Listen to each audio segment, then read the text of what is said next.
ఇవ్వాలి పెరిగిన కనీస వేతనం 26,000 రూపాయలను ఇవ్వాలి మున్సిపల్ కార్మికులకు పెరిగిన కనీస వేతనం 26,000 రూపాయలను ఇవ్వాలి మున్సిపల్ కార్మికులకు పెరిగిన కనీస వేతనం 26,000 రూపాయలను తెలంగాణలో కూడా 26,000 రూపాయలను ఇవ్వాలి ఆంధ్ర రాష్ట్రంలో తెలంగాణ మున్సిపల్ కార్మికులకు 26,000 రూపాయలను జిందాబాద్ సిఐటియు చేయాలి మున్సిపల్ కార్మికులకు పర్మనెంట్ చేయాలి మున్సిపల్ కార్మికులకు పర్మనెంట్ చేయాలి మున్సిపల్ కార్మికులకు పర్మనెంట్ జిందాబాద్ సిఐటియు వదిలాలి మున్సిపల్ కార్మికుల ఐక్యత వదిలాలి మున్సిపల్ కార్మికుల ఇవ్వాలి పెరిగిన కనీస వేతనం 26,000 రూపాయలను ఇవ్వాలి పక్క ఆంధ్ర రాష్ట్రంలో ఇస్తాడు తెలంగాణ రాష్ట్రంలో కూడా మున్సిపల్ కార్మికులకు 26,000 రూపాయలను పక్క రాష్ట్రంలో ఇస్తూ తెలంగాణ రాష్ట్రంలో కూడా మున్సిపల్ కార్మిక వేతనాలు ఇవ్వాలి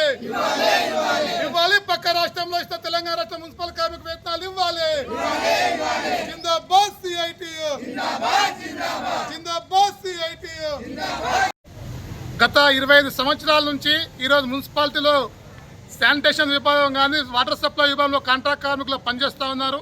కానీ ఇప్పటి వరకు ఈరోజు ఈ ప్రభుత్వం వచ్చిన తర్వాత 6 నెలలు అయిపోయినా ఇప్పటి వరకు కూడా మున్సిపల్ కార్మికులు కనీసం పట్టించుకోవట్లేదు. గతంలో ఉన్నటువంటి ప్రభుత్వం కూడా పట్టించుకోకపోవడం వల్లనే ఆ ప్రభుత్వాన్ని ఈరోజు తెలంగాణ రాష్ట్రంలో కార్మిక వర్గం ఇంటికి పంపించారు. ఈ ప్రభుత్వం రాకముందు కూడా మున్సిపల్ కార్మికులు పర్మనెంట్ చేస్తాము, కనీస వేతనం 26,000 ఇస్తామని చెప్పి ఈరోజు 6-7 నెలలు అయిపోయినా కనీసం మున్సిపల్ కార్మికుల నుంచి ఈ ప్రభుత్వం ఆలోచన చేయట్లేదు. పక్కా రాష్ట్రంలో ఉన్నటువంటి ఆంధ్రప్రదేశ్లో మున్సిపల్ కార్మికులకు నెలకు 21,000 రూపాయలు ఆంధ్ర రాష్ట్రంలో ఇస్తూ ఉన్నారు. మా తెలంగాణ రాష్ట్రంలో ఎందుకు ఇవ్వకూడదు? ఒకసారి ఈ ప్రభుత్వాన్ని ప్రశ్నిస్తూ ఉన్నాం. తక్షణమే మున్సిపల్ కార్మికులకు ఆంధ్ర రాష్ట్రంలో ఇస్తున్నట్టు తెలంగాణ రాష్ట్రంలో కూడా మున్సిపల్ కార్మికులందరూ కూడా 21,000 రూపాయల జీతం ఇవ్వాలని చెప్పేసి ఈరోజు మేము ప్రభుత్వాన్ని డిమాండ్ చేస్తూ ఉన్నాం. అదేవిధంగా గత 20 సంవత్సరాల నుంచి ఈరోజు కాంట్రాక్ట్ కార్మికులు పనిచేస్తున్నా పర్మనెంట్ లేదు. అందుకే ఈరోజు అందరు మున్సిపల్ కార్మికులందరూ కూడా పర్మనెంట్ చేయాలని చెప్పేసి ఈరోజు మేము ప్రభుత్వాన్ని డిమాండ్ చేస్తూ ఉన్నాం. ఇప్పటికైనా ఈ ప్రభుత్వము తక్షణమే మున్సిపల్ కార్మికుల గురించి ఆలోచించాలి.